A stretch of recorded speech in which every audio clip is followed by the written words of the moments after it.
Good morning, ladies and gentlemen. We are having a meeting with Susie Armand, not to be confused with Susie Armand, in 2 days to hopefully earn her as our client and also put together an investment policy statement. She was referred to us by her lawyer. However, we need to address three major concerns before we could move forward. These are, she has never taken a business course and does not want to blindly trust a CFA. She knows of people who have lost money to Bernie Madoff. And lastly, she mentioned personal family and friends that were affected by the 2008 financial crisis. Now, the first matter, which is she's never taken a business course and does not want to blindly trust a CFA. Irene, what would be your recommendation as to how we can address this issue? Good question, Albert. So our client that we're talking about today, her name is Susie Orman. As you discussed, she doesn't want to blindly trust a CFA, and she's never taken a business course, from my understanding. We know from what we've gotten from the personal interview with her was that she knows people that have lost money due to the Bernie Madoff scandal, and she also mentioned that she has some personal family members that were affected by the 2008 crisis. So she seems to be a little wary when it comes to financial advisors or trusting anyone in the financial industry. So my first recommendation to her would definitely be that we should talk to her in regards to Robert Schiller. If you guys aren't familiar with who Robert Schiller is, he's actually a Nobel Peace Prize winner in economic science. He's a professor at the Yale University, and he's a co-founder of an investment management firm for Macros LLC. Now, he has this amazing book that came out in 2012. It's called The Finance and the Good Society by Schiller. Basically, what this book entails is it talks about kind of that big financial bubble that happened in 2008. He discusses the pros and cons of both things. So he explains kind of like what was made up for the good and intelligence of people, for the members of the CFA Institute, not only to better our economy and advance our society to benefit everyone, but also not just for the wealthy as many would assume. I think it's important that she understands this, and even though we explain it to her, I feel she'll be more understanding and approachable if we give her some information other than our own to discuss this. Another good thing about the book, it advocates in terms of the Tor channels such as the financial creativity to benefit the common good. He also argues on roles of finance to protect any risks where individuals or societies can prosper in a well-being. Have any of you guys ever read the book? It's amazing. I highly recommend it. Yes, I think that's a wonderful book to recommend to her. And just to also communicate to her that we want her to be knowledgeable. We're there to help her gain the knowledge for her to be, for her to manage her finances well as she works with us. Now, the other issue here is that we need to communicate well to her that we are not a Ponzi firm like Bernie Madoff. Vipul, what would you do to communicate this to her? Yes, Albert, I agree with you. You know, we need to clearly let her know, and other clients as well, that there might be some horror stories out there and bad experiences such as Bernie Madoff and a few others. They've misrepresented and falsified their numbers just to get people not knowledgeable about the industry to invest in their scheme. We don't do that. Now, I'm very proud of that. We strive to maintain a very good reputation. We've been around for 25 plus years, and you know, having high standards for not only for ourselves but to provide to our clients. You know, we follow the Global Investment Performance Standards, GIPS. We've been following that for quite some time. Firms, they do not have to follow that, but the industry is leading towards that. We've been doing that for quite some time, and I feel very confident that we could communicate that to Susie. She would benefit from that. I'm sure she would feel confident. Global Investment Performance Standards is the goal of that is to encourage full disclosure and to fair representation of investment performance. And how we do that is we take our investment performance and we benchmark that to a comparable index fund that's in the marketplace. And in addition to that, what we do is we verify our performance standards through an independent third party, a reputable third party, just to provide an extra boost of confidence that we're not misrepresenting ourselves or our performance. Another thing, Albert, that I think would be good is provide a comprehensive annual review. Most firms, they provide one every 2 years. I think we should do it every year. A comprehensive review of investment strategy and whatever other issues or concerns that the client may have, just to help them give that extra boost of confidence.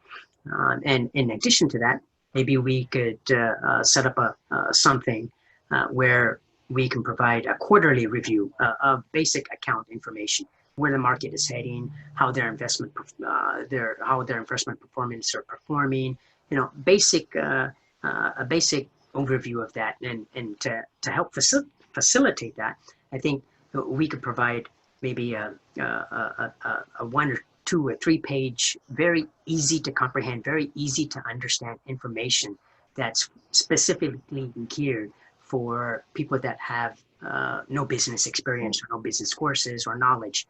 I think they would greatly appreciate that they can understand this. I think that's how Irene mentioned that the book, The Finance and the Good Society. I've read a little bit of it, and I'm very happy. I'm very pleased. I think that is a good choice to recommend to Susie. I think she would enjoy that.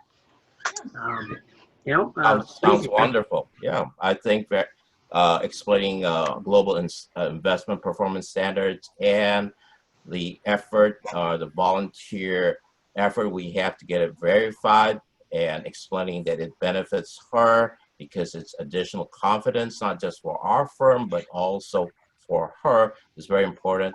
And I would like to suggest that rather than doing an annual review with her, given where she's at, let's shoot for 2 reviews each year, semi-annual reviews.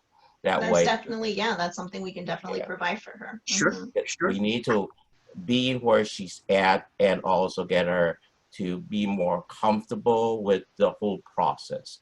Now, the third issue that we have is how can we show her that we would be diligent in managing her assets and would minimize, if not skirt, a debacle like the 2008 financial crisis. Any ideas, Nick?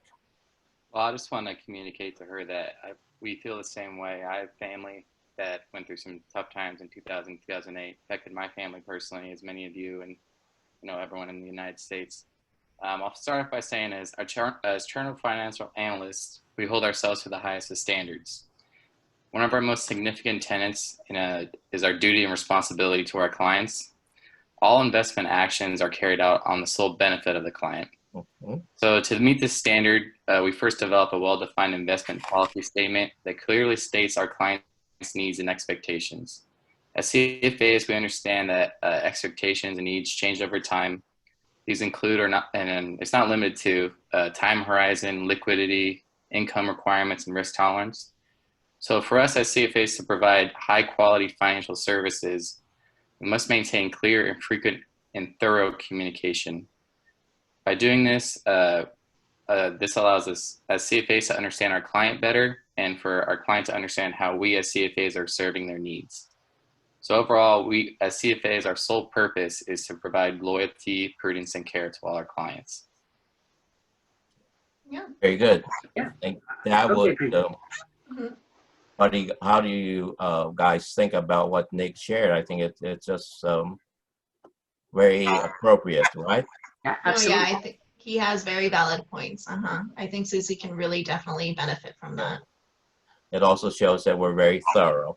Now, one thing that we need to anticipate would be questions from clients that other than our presentation. And we have to make sure that aside from having good answers, that these are very genuine and sincere answers. So let's take a moment, a few moments, and take a list and just run down that. Each of you will have a copy of this, and if you would have if you could anticipate what other questions Susie Ormond might have, just list it down. So let's get prepped up for this thing. So we have right now 7 questions, and let's come up, make sure that we're ready to answer these things. And so let me conclude by saying this. This has been a wonderful meeting. We have all attended the CFA seminar of Jamie Sigler on key trust builders as part of our continuing education. So let's keep in mind her recommendations. And these are: number 1, the client sees the world differently from us. Our challenge is to see the world from her perspective. 2, we need to spend more time seeking and being curious and be open to feedbacks from her than being defensive or closed.